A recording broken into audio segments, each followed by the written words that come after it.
Hello বন্ধুরা, আমি অমিত আছি তোমাদের সঙ্গে। আর তোমরা শুনছো ভৌতিক কথা, কিছু অনুভূতি এমন যা তোমাদেরও হতে পারে। সঙ্গে রয়েছে নেহা।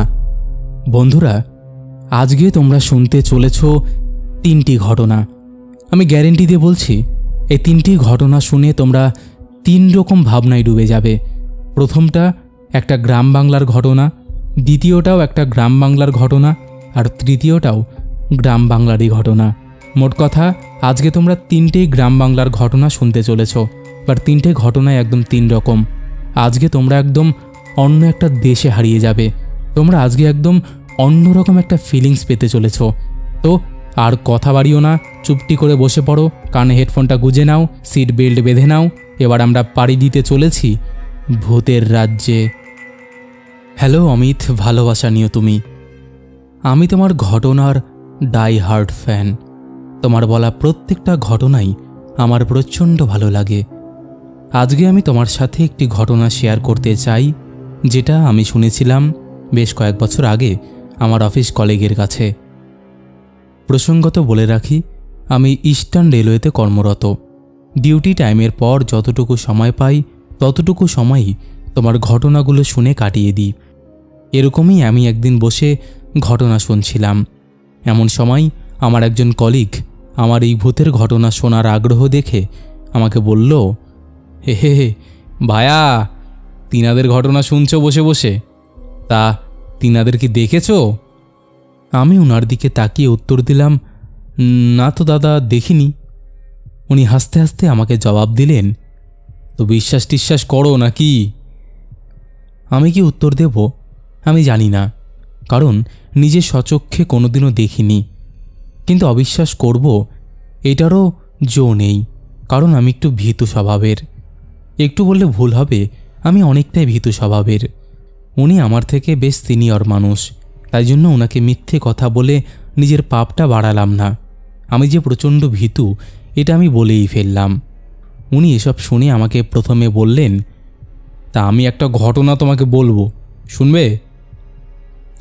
আমি সাথে সাথে 3 হাত লাফিয়ে বললাম, নিশ্চয়ই নিশ্চয়ই শুনবো, বলুন। উনি বলতে শুরু করলেন, যখনকার ঘটনা তখন মোটামুটি আমার বয়স ওই 15 কি 16, আর এখন আমার বয়স 50। মানে বুঝতেই পারছো সেই কবেকার ঘটনা এটা। একদম ইয়ং বেঙ্গল, গায়ে ফুটন্ত রক্ত ছিল, যেটা ভূতের ভয়েতে আমাকে ডরাতো না। তুমি তো জানোই আমার বাড়ি পশ্চিম মেদিনীপুরের এক গণ্ড গ্রামে। এখন অবশ্য জায়গার উন্নতি হয়েছে। আমার তখন গ্রামে বেশ নাম ডাক, তবে ভালো কাজের জন্য না, খারাপ কাজের জন্য। আমি ছিলাম বেজায় ডানপিটে। এর পুকুর থেকে মাছ চুরি করা, ওদের বাড়ি থেকে মুরগি তুলে রান্না করে নিয়ে খেয়ে নেওয়া, এসব ছিল আমার রোজ নামচা। আমার মা বাবা আমার এসব কাজের জন্য অতিষ্ঠ হয়ে থাকতো, কিন্তু তেমন কিছুই বলতো না, কারণ বাবা মায়ের একমাত্র ছেলে আমি। 3 দিদির পর আমাকে পেয়ে সবাই যেন হাতে চাঁদ পেয়েছিল, তাই আমাকে কেউ কিছু বলতো না। আমার অত্যাচারগুলো সবাই মুখ বুঝে সহ্য করছিল। দিনের পর দিন আমার অত্যাচারের মাত্রা বাড়তে থাকলো, আর পাড়া প্রতিবেশী আমাদের বাড়িতে এসে দীর্ঘদিন ধরে নালিশ করে যাওয়ার বিষয়টাও বাড়তে লাগলো।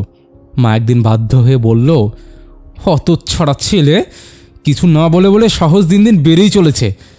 আজকে থেকে তুই তোর বাবার সাথে হাটে যাবি।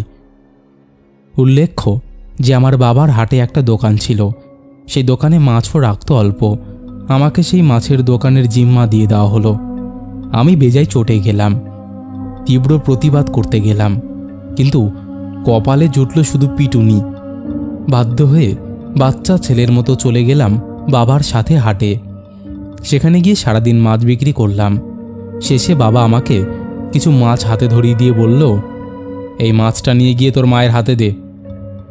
আমি বললাম, কেন বাবা, তুমি আমার সাথে যাবে না এখন? বাবা বলল, না, এখন আমার দোকান গোছগাছ করতে হবে, তাছাড়া সন্ধে প্রায় হয়ে এলো। তুই যা, বাড়ি চলে যা, তোর মাকে রান্না করতে বল মাছটা, আমি ঘণ্টাখানেকের মধ্যে বাড়ি যাচ্ছি। এই বলে বাবা আমার হাতে মাছটা দিয়ে দিল। আমি তো বেজায় খুশি হলাম যে আমার তাড়াতাড়ি ছুটি হয়ে যাচ্ছে বলে কথা। আমি ভাবলাম যে এত তাড়াতাড়ি যখন বাড়ি ফিরছি, তখন একটু নিধু দাদুর পেয়ারা গাছতলায় যাব, সেখান থেকে কয়েকটা কচি কচি পেয়ারা পেরে নিয়ে বাড়ি যাব একেবারে। যেমন ভাবা তেমন কাজ। আমি চটপট করে চলে গেলাম সেই পেয়ারা পারবো বলে। পেয়ারা বাগানে কেউ থাকে না, সম্পূর্ণ নিস্তব্ধ সেখানে। পেয়ারা গাছ ছাড়াও আম, কাঁঠাল, লিচু, আশফলের গাছ রয়েছে। একদম বাগানের শেষ সীমানায় রয়েছে একটা বড় তেঁতুল গাছ। লোকজন বলা বলি করে যে ওই তেঁতুল গাছে নাকি ভূত থাকে। তোমাকে তো বললামই ভাইয়া যে তখন আমি ইয়ং, একেবারে ফুটন্ত রক্ত গায়ে। ওসব ভূতের ভয় আমাকে কোনোদিনও কাবু করতে পারতো না। যথারীতি আমি পেয়ারা গাছের ওখানে গেলাম, গিয়ে বেশ খানিকক্ষণ বসে থাকলাম। গাছ থেকে পেয়ারা টুকটুক করে পারছি আর খাচ্ছি। এভাবে অনেকটা সময় কেটে গেল। এরপর আমি দেখলাম ওই দূরে তেঁতুল গাছতলা দিয়ে কেউ যেন একটা ঝাড় দিচ্ছে। আমি ভাবলাম যে কোনো পাগল হয়তো ঝাড় দিচ্ছে, কারণ বাগানের ওই দিকটা সচরাচর কেউ যায় না, আর ওইখানে ঝাড় দেওয়ার প্রয়োজনও পড়ে না, কারণ অত পরিষ্কার না রাখলেও চলে ওই দিকটা। এই দিকে একটু ফলনশীল গাছ রয়েছে, এই দিকটায় দাদুরা ঝাড় দেয়। আমি তীব্র আগ্রহ নিয়ে খানিকটা এগিয়ে গেলাম। বলে রাখি যে মাছটা আমার কাছেই ছিল। এক হাতে 4টে ছোট ছোট পেয়ারা আর অন্য হাতে মাছের থলিটা নিয়ে আমি সেদিকে এগিয়ে গেলাম। দেখলাম এক বয়স্ক মহিলা গাছের নিচে ঝাড় দিচ্ছে। আমি এর আগে কোনোদিনও দেখিনি ওনাকে। আমি তাই ওনাকে জিজ্ঞেস করলাম, কে কে আপনি? এখানে কি করছেন? আর কেনই বা এই জায়গাটায় ঝাড় দিচ্ছেন? এই জায়গাটা ঝাড় দেওয়ার তো কোনো প্রয়োজন নেই। আমি স্পষ্টই শুনতে পেলাম কেউ যেন নাক থেকে একটা শব্দ করলো, ঠিক যেরকম আমরা খুব সুন্দর একটা গন্ধ ফেলে জোরে নিঃশ্বাস টানি, সেরকমই। মহিলাটা কোনো উত্তর দিল না, নিজের মতো আবার কাজ করতে লাগলো। বেশ কয়েকবার ওনাকে জিজ্ঞাসা করাতে উনি একটাই কথা বললেন, তুই কি মাছ নিয়ে যাচ্ছিস? আমি বললাম, হ্যাঁ, মা বাড়িতে মাছ রান্না করবে, তাই নিয়ে যাচ্ছি। তখন তিনি একটুখানি কাঁদুনি দিয়ে বললেন, আমাকে একটা মাছ দে না বাবা, একটু শান্তিতে খাবো। আমার আবার খুব দয়া মায়া ছিল। আমি একটি মাছের সাথে সাথে পেয়ারাগুলো দিলাম। বললাম, তুমি এখন বসে বসে খাও পেয়ারাগুলো, আর মাছটা বাড়িতে নিয়ে গিয়ে রান্না করে খেও। পেয়ারাগুলো নিল না, ফেলে দিল, শুধু মাছটা নিল। নিয়ে দেখলাম তেঁতুল গাছের পেছনে চলে গেল। আমি পেয়ারাগুলো কুড়িয়ে নিয়ে বাড়ি চলে আসার জন্য তোড়জোড় করছি। এমন সময় আমি একটা আওয়াজ শুনতে পাই। আওয়াজটা ছিল কিছু একটা চিবিয়ে খাওয়ার মতো। আমি এদিক ওদিক তাকালাম, কিন্তু আলো আধারিতে কিছুই দেখতে পেলাম না। আমি এবারে পেছন ঘুরলাম ফিরব বলে। এমন সময় সেই বুড়ি মহিলাটা বলল, কিরে, মাছ না দিয়ে কোথায় যাচ্ছিস? দে, তাড়াতাড়ি মাছ দে, আমার খুব খিদে পেয়েছে। আমি এবার ভীষণ বিরক্ত হলাম আর বললাম, তোমাকে পেয়ারাগুলো তো দিলাম এখন খাওয়ার জন্য, তুমি আবার মাছ চাইছো? যাও, বাড়ি যাও, মাছটা রান্না করে খেও। তখন উনি বললেন, রান্না বান্না আর কি করে করব, তোদের মতো তো আর ভদ্র মানুষ আমরা নই। আমাকে তাড়াতাড়ি মাছটা দে, ওই মাছটা আমি খেয়ে ফেলেছি। এইটুকু মাছে কি আর পেট ভরে বাপু? দে দে, তাড়াতাড়ি মাছ দে। এই বলে বয়স্ক মহিলাটা আমার দিকে এগিয়ে আসতে থাকে। এবারে আমি মহিলাটাকে স্পষ্টভাবে দেখতে পেলাম। অন্ধকারে যেমন হাওয়া হয়ে গেলে হয়, ঠিক সেরকম। সে আলো আধারিতে আমি দেখতে পেলাম মহিলাটার মাথায় ঘোমটা দেওয়া, আর ঘোমটার ভেতর থেকে একটা লালচে আধা বেরিয়ে আসছে। পরনে একটা শাড়ি আর সারা গায়ে গহনা ভর্তি। সে এগিয়ে আসছে আর বলছে, কতদিন বাদে খেতে পেলাম, দে, তাড়াতাড়ি দে। আমি যেন ফ্রিজ হয়ে গেছি। কোনো রকমে সেখান থেকে এক পা করে পেছনে সরছি। কিন্তু এভাবে আর কতক্ষণ? মহিলাটা তো আমার দিকে এগিয়ে আসছে খুব ধীর পায়ে, কিন্তু যেন মনে হচ্ছে খুব দ্রুত। সে আসছে, আমিও পিছু সরছি। এমন সময় কোথা থেকে আমার গায়ে বেশ খানিকটা জোর আসলো, আর আমি দৌড়ে গেলাম। এরপর আমার গায়ের উপর আমি বেশ একটা বড় দেখে আঁচড় অনুভব করলাম। এরপর আমার আর কিচ্ছু মনে নেই। যখন আমার জ্ঞান ফিরল, আমি দেখি আমি ঘরের মেঝেতে শুয়ে আছি। বারান্দায় ভর্তি লোকজন সবাই আমার দিকে তাকিয়ে রয়েছে। আমি বুঝলাম হয়তো আমাকে পেয়ারা গাছের তলা থেকে কুড়িয়ে এনেছে। ঘুম থেকে উঠে আমি বসতে যাব, এমন সময় আমি দেখছি আমি আর আমার 2 হাত নড়াতে পারছি না, যেন আমাকে কেউ প্রচণ্ড প্রহার করেছে। আমি হাতের থেকে তাকিয়ে দেখি আমার সারা হাতে কালশিটে দাগ, তার উপর বড় বড় নখের লম্বা লম্বা আঁচড়। মাথার দিকে হাত রাখতেই দেখি মাথায় ব্যান্ডেজ করা, অর্থাৎ আমার মাথা ফেটে গিয়েছে। আমার কি তাহলে সেদিন পড়ে মাথা ফেটেছিল? আমি কাউকে কিছু জিজ্ঞেস করতে পারি না। তার আগে আমার মা আমাকে বলে, তুই বিশ্রাম নে বাবা, পরে সব কথা বলবো। আমি রেস্ট নিলাম। এভাবে 15 দিন কেটে গেল। আমি যখন একটু সুস্থ হয়েছি তখন আমি মাকে জিজ্ঞেস করলাম যে মা, আমার সাথে কি কিছু হয়েছিল? মা বলল, তোর না জানলেও চলবে, তোকে এসব জানতে হবে না, আর তুই ঠিক আছিস, ভালোভাবে ফিরেছিস, এটাই অনেক। অনেক জোরাজুরি করাতে আমাকে বলতে বাধ্য হলো মা। মা বলল, তুই আসছিস না, এদিকে তোর বাবাও ফিরে এসেছে, তাই আমরা প্রচণ্ড ভয় পেয়ে যাই। আমরা গিয়ে তোকে পেয়ারা গাছের তলায় অজ্ঞান অবস্থায় পাই। তোকে নিয়ে আসতে যাব, এমন সময় তুই হঠাৎ করেই লাফিয়ে দাঁড়িয়ে আমাদের সবার দিকে বিকটভাবে হাসতে থাকিস আর বলিস, মা, আজকে আমার মাছ লাগবে। আমি তোর দিকে এগিয়ে গিয়ে তোকে বলি, তোর কি হয়েছে বাবা, কেন এরকম করছিস? আয়, মায়ের কাছে আয়। তোর চোখ ততক্ষণে আগুনের মতো লাল হয়ে গেছে। আমাদের পাড়ায় একজন ওঝা আছে, সে ওঝাকে নিয়ে এসে কোনো লাভ হয়নি। তুই সেই পেয়ারা গাছতলাতেই প্রায় 1.5 দিন ছিলিস, না খাওয়া না দাওয়া। তুই শুধু মাছ চাইতিস আর পাগলের মতো করতিস। এরপর পাশের গ্রামের এক ওঝাকে নিয়ে আসা হয়। সে এসে প্রথমেই বলে দেয় যে এতে তোর প্রাণ সংশয় আছে, বড় ক্ষতি হবে তোর শরীরের দিক দিয়ে। কিন্তু রাজি হতেই হয়, এছাড়া আর কোনো উপায় ছিল না। এবার তোকে তেঁতুল গাছের সাথে বেঁধে দেওয়া হলো, তারপরে তোকে খুব মার দেওয়া হয়েছিল।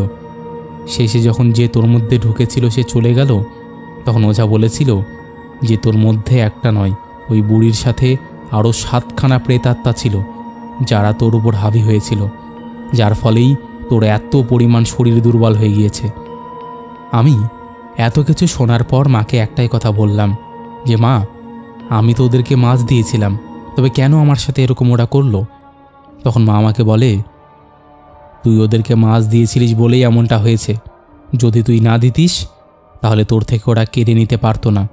মাছ দিয়েছিলিস মানেই তোর মধ্যে ওদেরকে আমন্ত্রণ জানিয়েছিস, কারণ মানুষ যতক্ষণ না অবধি ওদেরকে ডাকে, ওদেরকে সাহায্য করে, ততক্ষণ ওরা মানুষের ক্ষতি করতে পারে না। আর হয়েছিলও তাই। আমি তখন মাকে জিজ্ঞেস করলাম, ওটা কি? মা বলেছিল, ওটা তেঁতুল গাছের পেতনি ছিল। দীর্ঘদিন ধরে ওখানেই থাকতো, কিন্তু এখন কোনো সমস্যা নেই। এই কিছুদিন তোকে খুব সাবধানে থাকতে হবে। তুই কিন্তু বাড়ি থেকে বেরোবি না বাবা।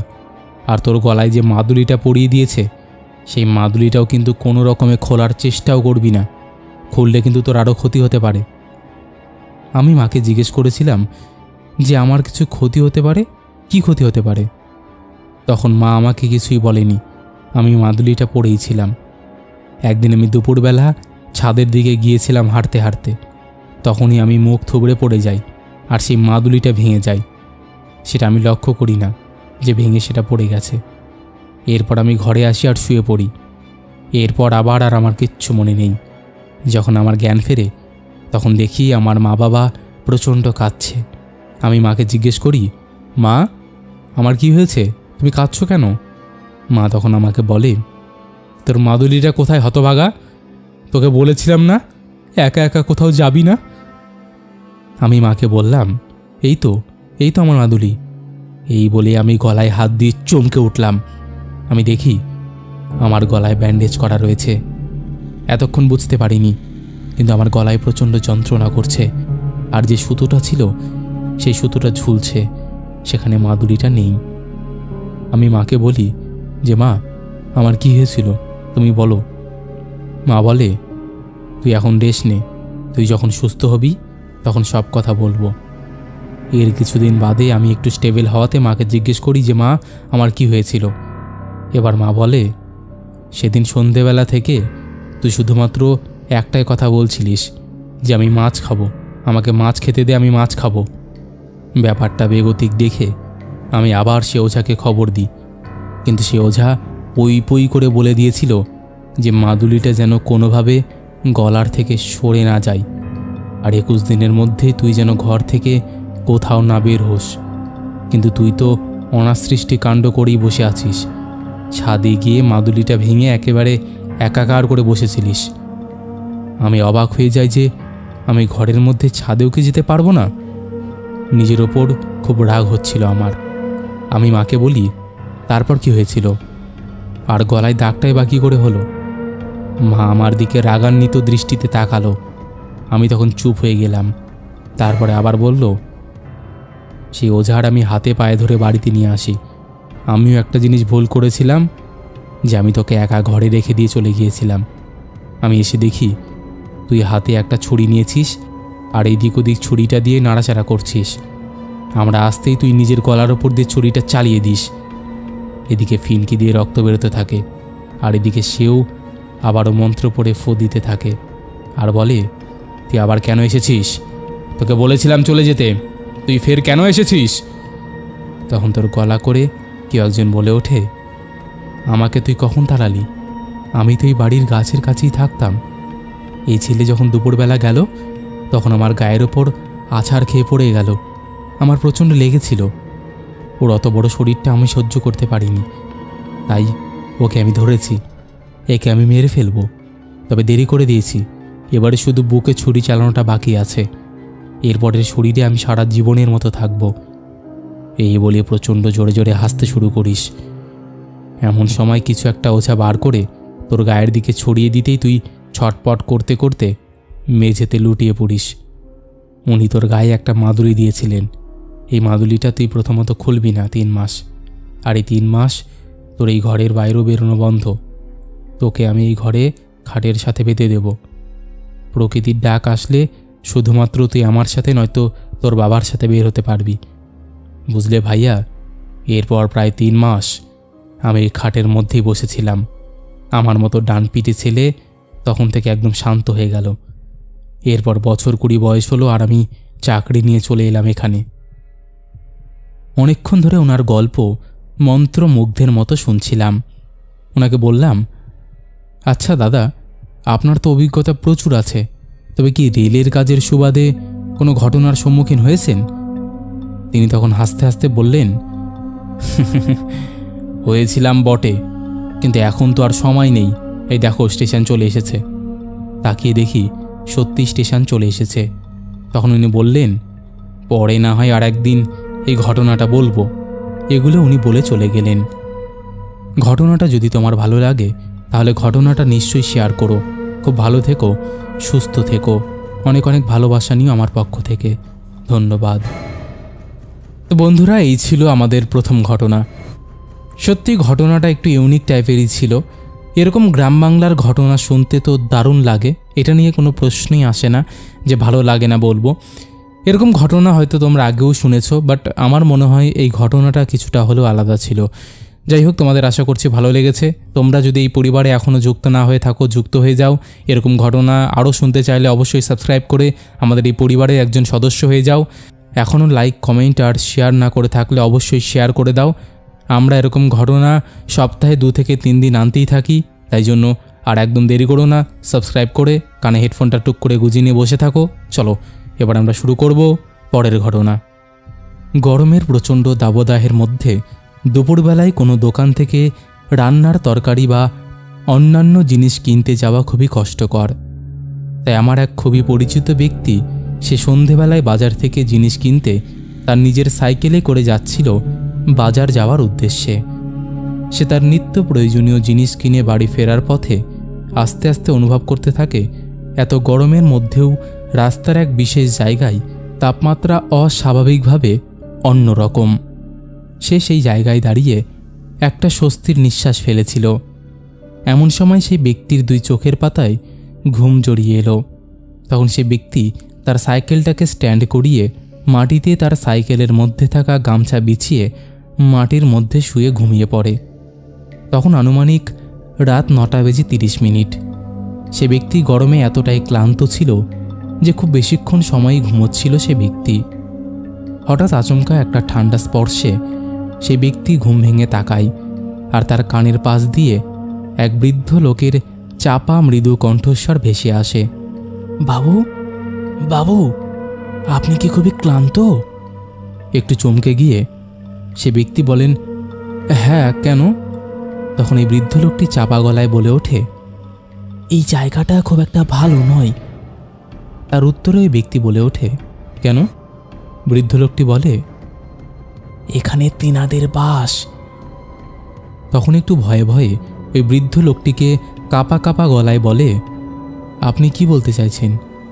তখন সেই বৃদ্ধ লোকটি বলে, আমি যা বলেছি ঠিকই বলেছি, আর কিছুক্ষণের মধ্যে তিনারা চলে আসবে। সে ব্যক্তি বৃদ্ধ লোকটিকে বলে, আপনি আমাকে ভয় দেখাচ্ছেন? আপনার কি উদ্দেশ্য বলুন তো? তখন এই বৃদ্ধ লোকটি বলে, আমার কোনো উদ্দেশ্য নেই, আমি শুধু শুধু আপনাকে ভয় দেখাতে যাব কেন? ঠিক সেই সময় ওই ব্যক্তি ঘাড় ঘোরাতেই বৃদ্ধ লোকটি সেখান থেকে গায়েব হয়ে যায়। সে ব্যক্তিটি ওই বৃদ্ধ লোকটিকে অন্ধকারের মধ্যে খোঁজে এবং চিৎকার করে বলতে থাকে, দাদু, দাদু, আপনি কোথায় গেলেন? ও দাদু! ঠিক সেই মুহূর্তে ব্যক্তিটি সাইকেলে উঠে রওনা দিলেন। সে বুঝতে পারল যে কেউ যেন তার সাইকেলটাকে পেছন থেকে টেনে ধরে আছে। ব্যক্তিটি সেই সময় বলে, কে রে, কে? আমার সাইকেলটা ধরে রেখেছিস কেন?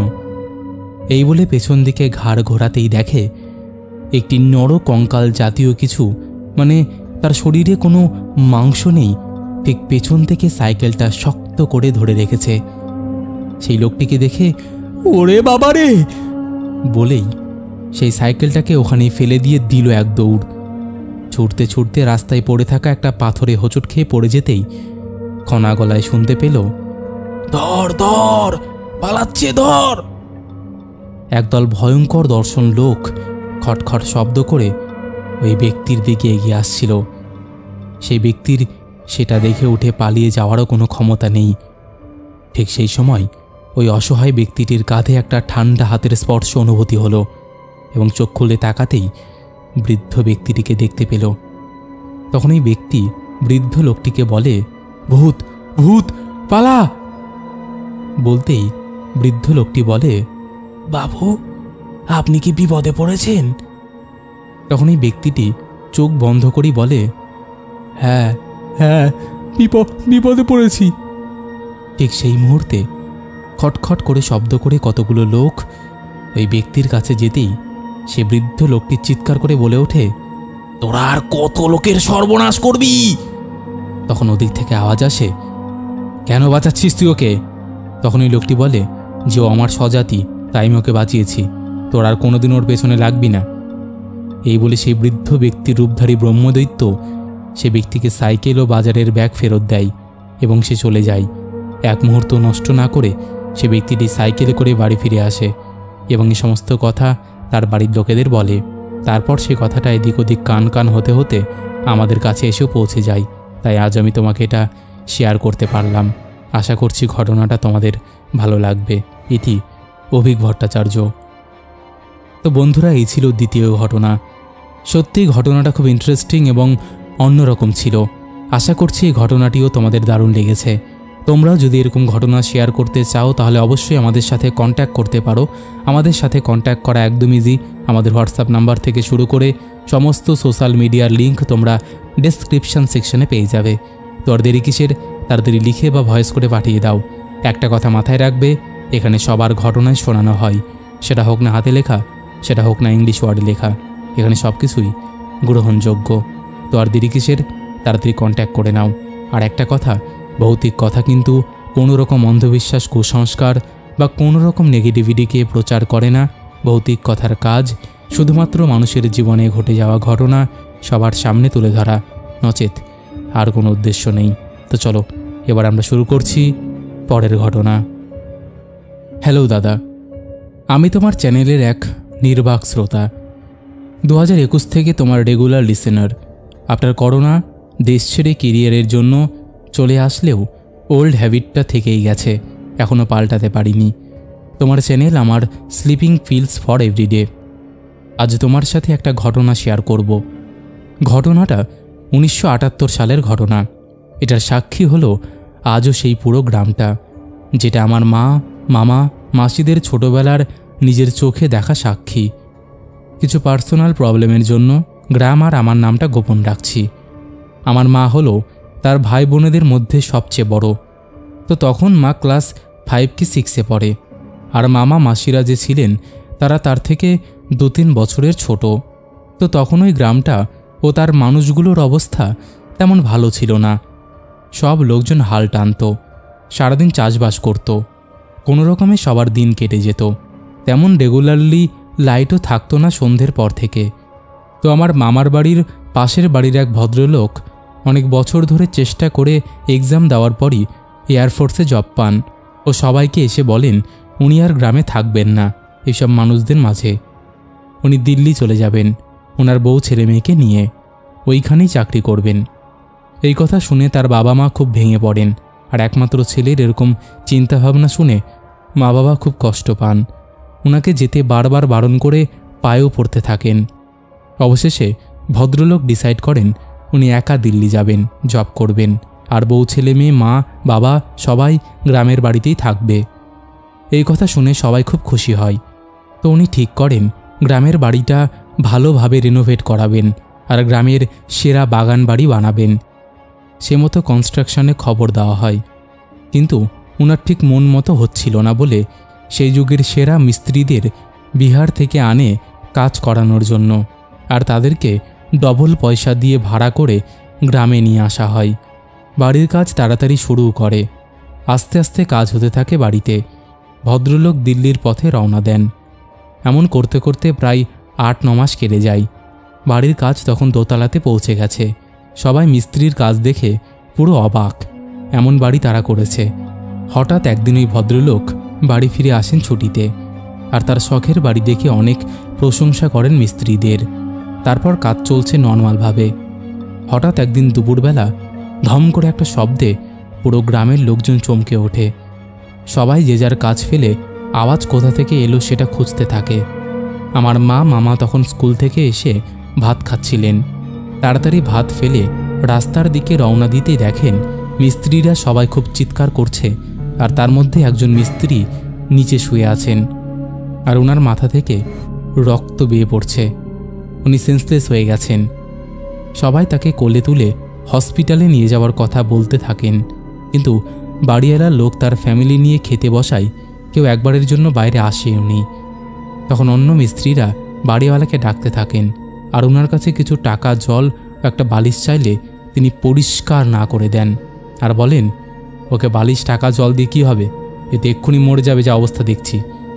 তারপর একটা ভ্যান ডাকা হয় ও তার বন্ধুরা ওই লোকটিকে হাসপাতালে নিয়ে যেতে যেতেই তিনি ভ্যানেই মারা যান। আর তার বাড়িতে চিঠি লিখে খবর দেওয়া হয় ও তার বন্ধুরা তার শেষকৃত্য করে। মারা যাওয়ার দিনই তার বন্ধুরা ওই লোকটির বাড়ির উদ্দেশ্যে চিঠি লেখে। চিঠিটা তাদের কাছে পৌঁছে গেলে মোটামুটি কিছুদিন পর সেই লোকটির মা, বউ আর কোলের শিশু নিয়ে গ্রামে আসে। লোকটির বাকি কিছু টাকা পাওয়ার কথা জানায় আর তাদের হেল্প করার কথা বলে। এই শুনে বাড়িওয়ালা ভদ্রলোক মিস্ত্রিটার মা বউকে চরম পরিমাণে অপমান করে বাড়ি থেকে বাইরে বার করে দেয় ও জানায় যে কোনো রকমের টাকা পয়সা তাদের দেবে না। ঠিক তখনই লোকটির মা বাড়ির বাইরে গিয়ে মাটি হাতে করে নিয়ে বলে যায়, এই বাড়ির জন্য আমার ছেলে আমার কোল থেকে চলে গেছে, তার মৃত্যু হয়েছে, এই বাড়িতে কখনো কেউ থাকতে পারবে না, এই সাধের বাড়িতে যে থাকবে সেই মরবে বলে তারা চলে যায়। তারপর সত্যি খুব আজবভাবে বাড়িওয়ালার মা, তারপর বাবা, তারপর তার বউ আর এক ছেলে মারা যায় একে একে। কিন্তু সবার একটা কমন সিমটম ছিল, মাথার পেছনে ফেটে যাওয়া, ঠিক যেন ওই পড়ে যাওয়া লোকটির মতন। তখন পাড়ার লোক ভয়ে থানাতে সব কথা জানায়, কিন্তু কিছুই ধরা পড়ে না ইনভেস্টিগেশনে। সবাই বলে সব লাশগুলোর মাথার পেছনে ঠিক এমনই ফাটা ছিল যেটা ওই মিস্ত্রিটার পড়ে গিয়ে হয়েছিল। পুলিশ কয়েক মাস ইনভেস্টিগেশন চালায় ও পাড়ার লোকের কাছ থেকে সব কিছু জেনে তারপর কেসটা ক্লোজ করে দেয়। আর ওই বাড়িতে কাউকে থাকতে স্ট্রিক্টলি বারণ করে দেয়। আর ওই বাড়িওয়ালা ভদ্রলোক জবে ও তার ছোট ছেলে আর মেয়েকে দিল্লি রেখেছিলেন বলে প্রাণে বেঁচে যায়। কিন্তু বেশি দিন না, 17 বছর পরে নিজের ছোট ছেলেকে নিয়ে গ্রামে বাড়িতে ফেরার ইচ্ছে প্রকাশ হয় সেই ব্যক্তিটির।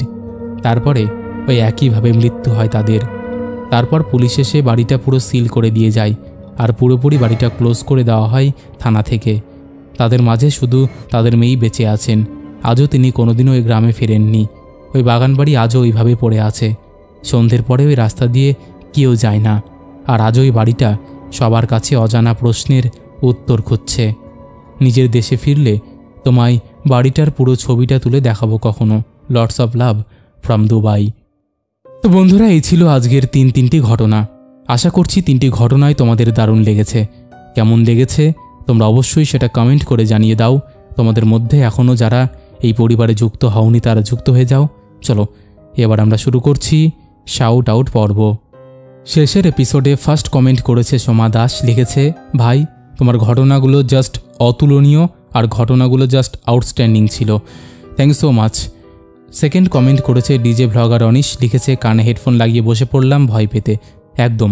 থার্ড কমেন্ট করেছে হাবিবুর রহমান। লিখেছে, হাই দাদা, হ্যালো। তারপরে কমেন্ট করেছে বিশ্বজিৎ দাস, শয়তান বাচ্চা, অয়ন হালদার, শুভ বেরা। লিখেছে, অমিতদা আমার বোনের নামটা বলো। প্রিয়া। হ্যালো প্রিয়া। তারপরে কমেন্ট করেছে নন্দিনী রয়, অয়ন, মৌসুমি, অক্ষয় অধিকারী, দীপঙ্কর, রেখা পাসমান, সৌরভ সাহা, সৌমিলি মণ্ডল, গীতা গোস্বামী, বাদশাহ গেমিং। লিখেছে একবার হ্যালো করে বলতে। হ্যালো বাদশাহ। তারপরে কমেন্ট করেছে সুবীর সাহা, পঙ্কজ রয়, নবরূপা দত্ত। লিখেছে, দাদা আমার শরীর খারাপ ছিল তাই কিছুদিন শুনতে পারিনি, আজ দিয়ে আবার স্টার্ট করলাম। একদম গো। তারপরে কমেন্ট করেছে রোহন শাহিনী। লিখেছে, এসে গেছি দাদা একদম। তারপরে কমেন্ট করেছে ব্যাটদীপ পাল, চুমকি ঘোষ, সুপ্রিয়া দাস, মিষ্টি পাখি। লিখেছে, পাসপোর্ট ভিসা এন্ট্রি করে চেপে বসলাম সিট বেল্ট বেঁধে। একদম। তারপরে কমেন্ট করেছে মনিকা ত্রিপুরা, পাপিয়া দে, বিদিশা ঘোষ। লিখেছে, হাই কেমন আছো, keep it up. Thank you so much গো। তারপরে কমেন্ট করেছে গুড্ডু। লিখেছে, হ্যালো আঙ্কেল, আমি ক্লাস 4-এ পড়ি। হ্যালো গুড্ডু। তারপরে কমেন্ট করেছে রোহিত রয়, অঞ্জলি ধর, দীপু ভ্লগস, মৌসুমী চক্রবর্তী, অভি স্টুডিও, পাপড়ি দোলা, স্বপ্না বাজেল, জয়শ্রী গুপ্তা, কার্তিক সাহা, অঞ্জলি মণ্ডল, বিশ্বনাথ। লিখেছে, তুমি আমার কথা শোনো না কেন, প্লিজ রিপ্লাই। কোথায় গো তোমার কথা শুনবো না কেন? তারপরে কমেন্ট করেছে লালটু ডলুই, কাকুলি, কনক সেন, অপর্ণা দত্ত, আশিস কোলে, সংঘমিত্র রয়, আস্তিক কি জিন্দেগি, জয় বণিক, ডেভিল রয়, অ্যালেক্স, সঙ্গীতা ডলুই, অমিতা ঠাকুর, শঙ্কর চক্রবর্তী, জয় সাধু খান, গুড্ডু, প্রতনু ব্যানার্জি, দীপা গোস্বামী, রিঙ্কু চৌধুরী, মাসুদ রানা, নিতু সরকার, দেবাশিস বাগচি, এরকম আরও অসংখ্য প্রিয় মানুষেরা আমাদের শেষের এপিসোডে কমেন্ট করেছে, যাদের কমেন্ট আমি আর চাইলেও পড়তে পারছি না। তো আজকের মতন এখানেই শেষ করছি। আবার দেখা হবে নতুন কোনো ঘটনা নিয়ে।